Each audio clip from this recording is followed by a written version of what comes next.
water. So remember that. Speak to that rock, and it will pour out water. You will bring water out of the rock for the community so they and their livestock can drink. So, who wants to read verses 9 and 10?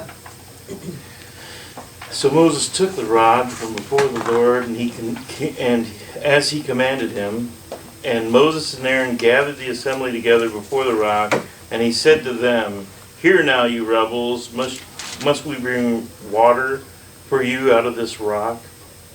11:2. Yeah.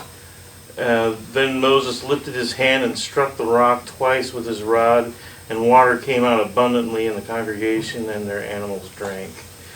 But he was supposed to speak to the rock, not the people. He was supposed to go, "Hey rock, could you give me some water?" Instead he beat the rock and he yelled at the people. There's quite a few things he did wrong. As Red said, Moses didn't follow God's instructions. First thing, Moses addresses the rebels, like Red said, not the rocks. Well, he addressed the Israelites. Listen, you rebels. So that's the first problem. Second problem, Moses says, must we bring you water? He's taking credit. He's taking credit for it. Mistake number 2. Oh yeah. Then Moses raised his arm and struck the rock twice with his staff. Did God say hit that rock? Nope. Just speak to it. All Moses had to say was anything. The Lord gives you, probably the best thing would be, the Lord our God gives you water from this rock. That would have really served the purpose, because it would have given honor and glory to God, would have brought the water out of the rock, and the people would have known that God was responsible for the water. But here, like Gary said, Moses is taking credit for it. He hits the rock twice for emphasis, to show that this is what I'm doing for you people. And immediately, in verse 12, God says to Moses and Aaron, because you did not trust in me enough to honor me as holy in the sight of the Israelites, you will not bring this community into the land I give them. Okay, on Moses' behalf, he's been in the dirt how many times? He's put up with these people. I think he just wanted it done, and that's why he disobeyed God. What did God say? He was getting. I know what God said, and this is true. But on Moses' behalf, I think he's like, I'm fed up. I don't care. I really think he was a parent who said, I need a timeout. But he got a major He timeout. should have taken a time out, yeah. Right, but he didn't. And also today, we get frustrated Yeah. and not be hearing what God say, but when it's all bored down, you have to obey Right. Him. And that's For the him to hard get part. The glory, because we always trying to take credit for a lot of things, but God gets the glory. Amen. Right. You know, because Amen. pride is what. Pride's the Why is biggest like- one. So Yeah. what Moses did is just what we all do every day. Yeah. This was probably, what, the 8th or 9th time that they grumbled? Oh, I think, Oh. I think they grumble if we got the every day. 40 years we're missing between 19 and 20, it's probably I- thousands. Yes. We had a chart a couple weeks ago, I think it was 10 times. Yeah, God even mentions, but that was before this even. Yeah, it's too many So to count. maybe about 12. That's why I think he just finally said, I'm done. Yeah. And that's But why, that's too bad. I know. But what I'm saying is this is like and Clara was saying, it's every day. Yeah. And, but yeah. But that's when we have to relax. He should have taken a walk around the As rock and Clara took a said. deep breath. Count to 10. Count to Yeah, count to 10, Moses. But again, we also got to remember that God was speaking to Moses face to face. Yeah. Yeah. Not just through prayer, not through the written word. He was speaking to Moses face to face. Also. Wasn't the Poor first time. Moses, I yeah. would talk to him almost daily. And that's what God told Aaron and Miriam. You know, I speak to you guys in dreams like I do to other prophets. Moses, I speak to face. So God identified Moses as the man. And this was a moment of weakness, Which we all have. which we all have. And that's why I think the Bible is so important to us. Right. Because if the Bible were made up to convince us to be followers, these guys would all be superheroes. They would all be totally obedient to God every time. They wouldn't do anything wrong. And that would be a good marketing, right? Here, the Bible gives us losers. Yeah. You know, Moses can't follow directions. David, you know, sleeps with a woman that has her husband killed. We got Peter, Jesus' right-hand man who denies Jesus 3 times. A bunch of losers. Yeah. But it shows that God forgives us over and over and They're over lessons. as often as it takes. It's a lesson. The Bible shows us that these guys are just human. Right? They're gonna make mistakes. Right. Yeah. Moses, he was in training for 80 years. He was with these losers for 40 years in the desert, eating dirt, like Christy said, falling down in anguish. Have you ever seen the landscape there? It's pretty rough. It's not friendly. It's they got the rocks are like bladed because it's all shaling Yeah. rock and mudstone. It's terrible. Poor So, Moses. Falling down and get you cut.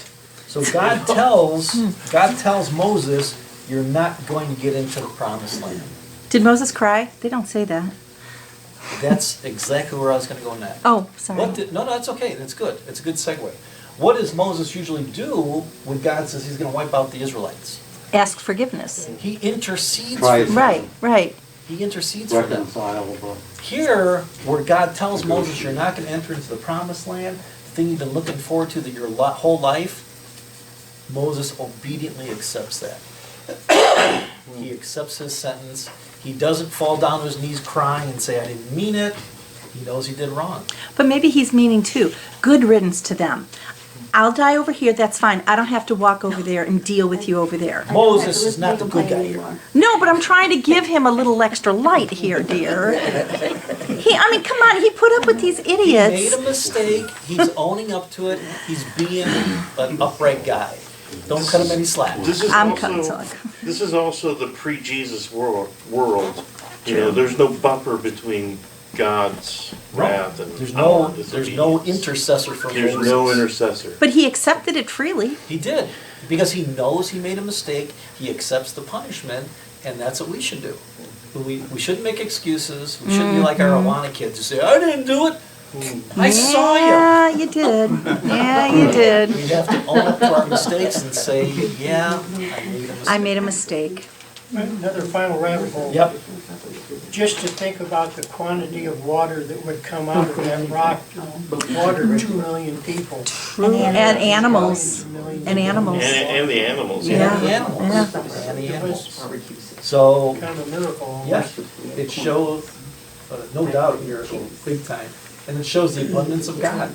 To be in a desert where, like Red said, it's totally desolate, to create water for these million-some people, all their animals, plus the sacrificial animals, Yeah. incredible. Yeah.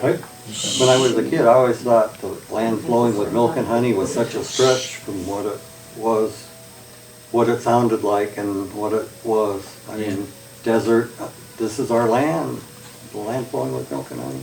Yeah, and that's what they could have had. You know,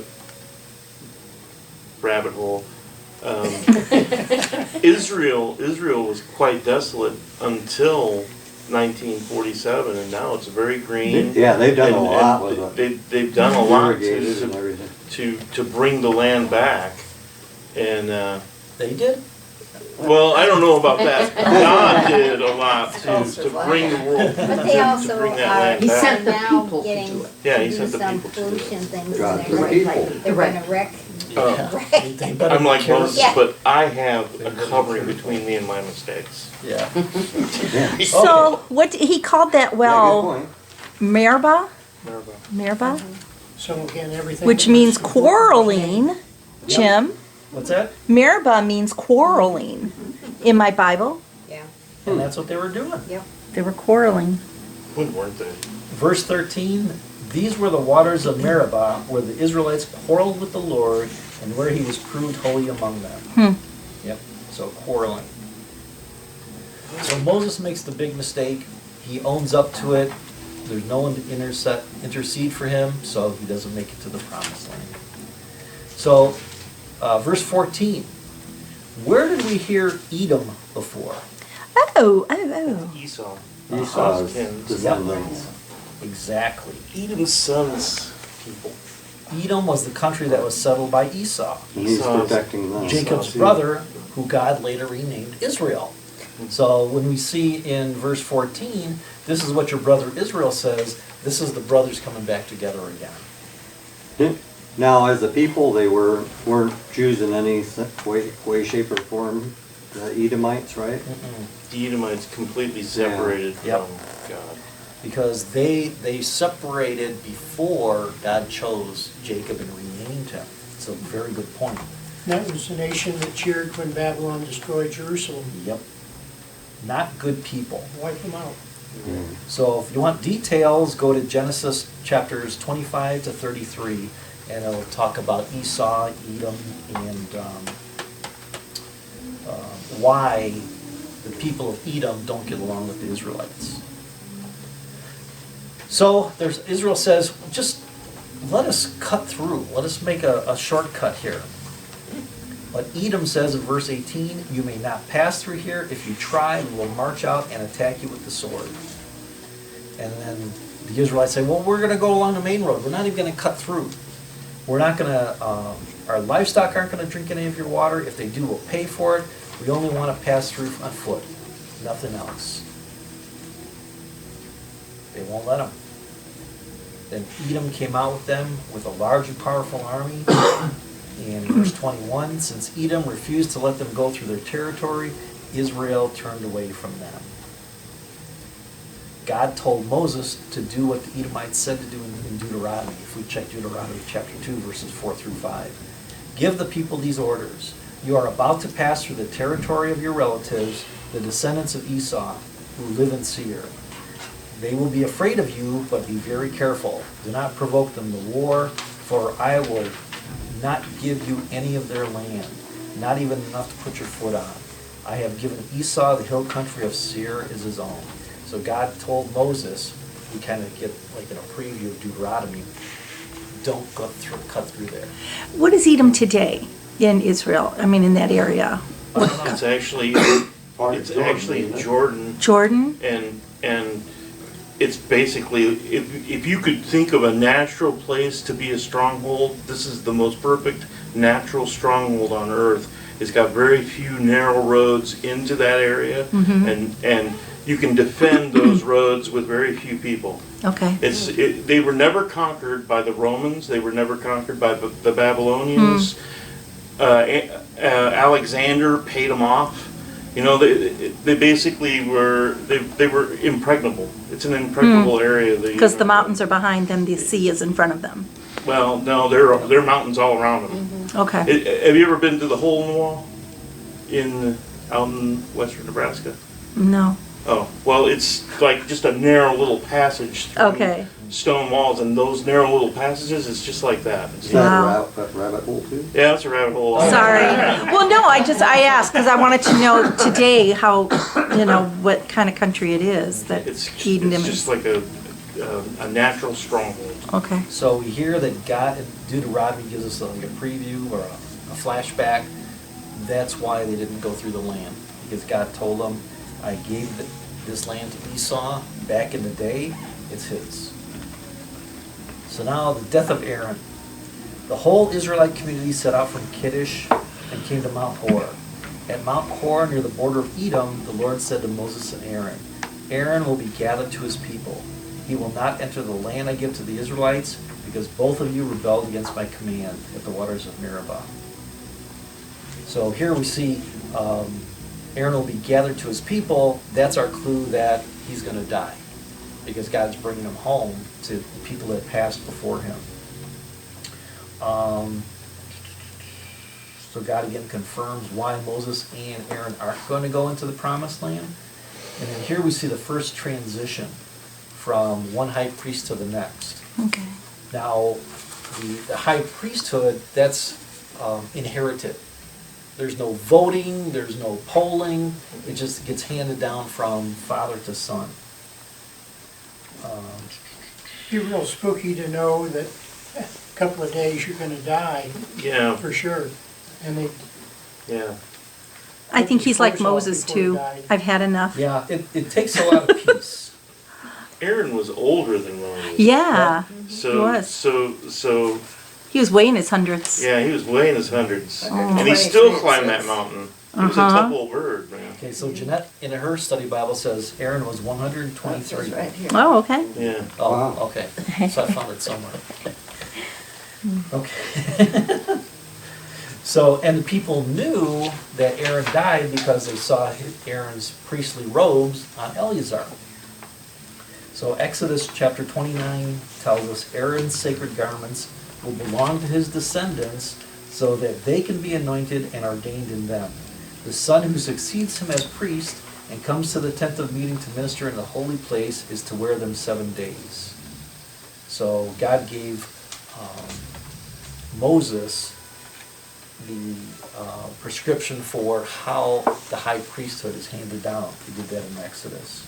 And that was the line of Leviticus, Well, Levites. they were Levites, but these are the Aaronite priests. Okay. Okay, remember we had that definition between the Aaron family, the Mhm. Aaronite priests, who are the high priests throughout the line, and then the rest of the Levites. Gotcha. Okay. Well, yeah, Aaron was a priest. The Right. lineage of Aaron was priest. Right. Not necessarily just high priest, but priest period. Priest period.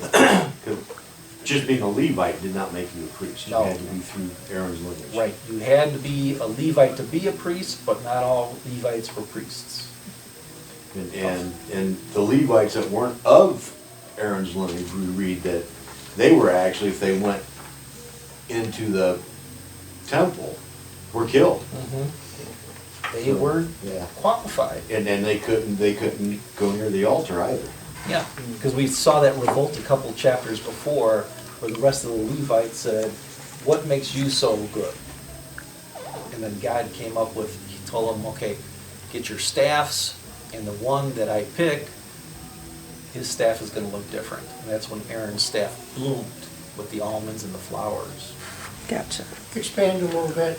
Morning day on 30 days, and then in your notes it says not the usual 7. Didn't they do 30 days for Abraham when he died in Egypt? I would have to check, I can't remember. I think they did. So we'll have to check that.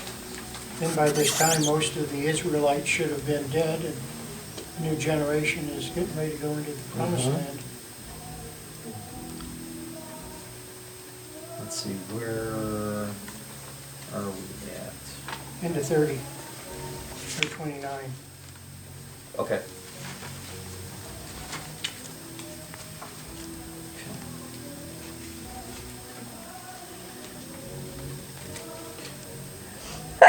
Excuse me.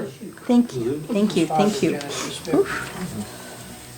Well, he was considered one of the hierarchy. He was, so the hierarchy always got the 30 days. I'll have to check for review. All right, now, Numbers 31, 21. 21. 21. Ooh, trying to get through it, numbers that fast. So, this is an example of a just holy war as opposed to the war that the spies undertook when they decided not to go into the promised land.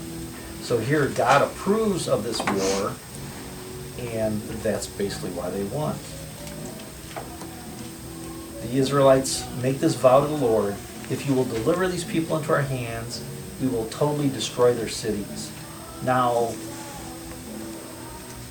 what significance do you think totally destroying their cities has? About idols. Wipe out idols, Wipe out mindsets. mindsets. What else? Because usually what Images. happens in war? Yeah, you take They the. pillage, they Yeah. take it whatever they can. Take what they want. Here, they're going to totally destroy the cities. Genocide of the races that will interfere with Israel. That's another reason.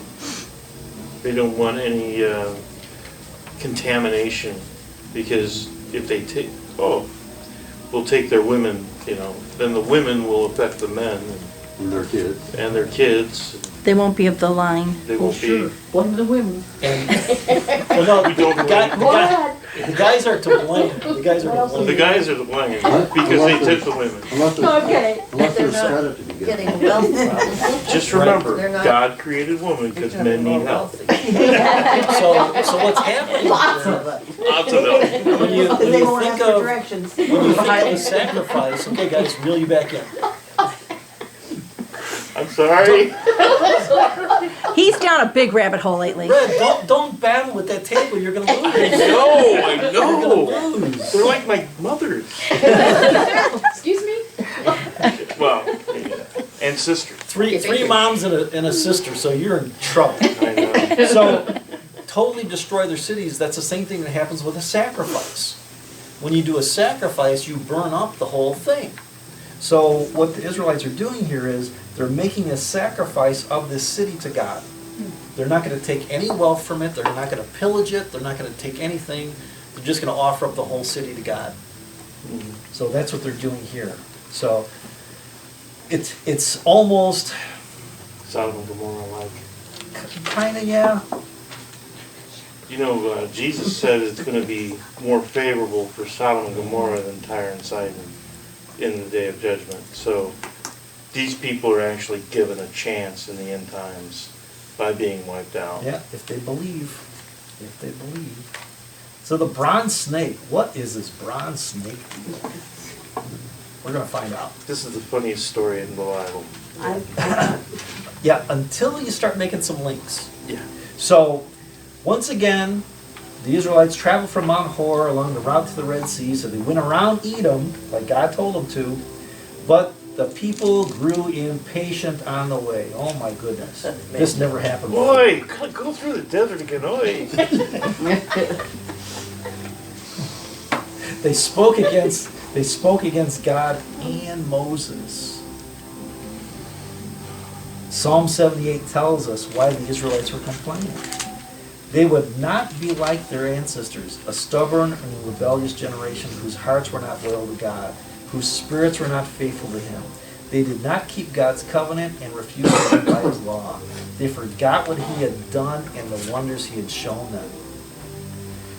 Again, they say the same old stuff. Why'd you bring us out of Egypt to die in the wilderness? And that's what God told them. You're going to die in the wilderness. I'm going to give you what you wanted, what they've been asking for. There's no bread, no water, and we detest this miserable food.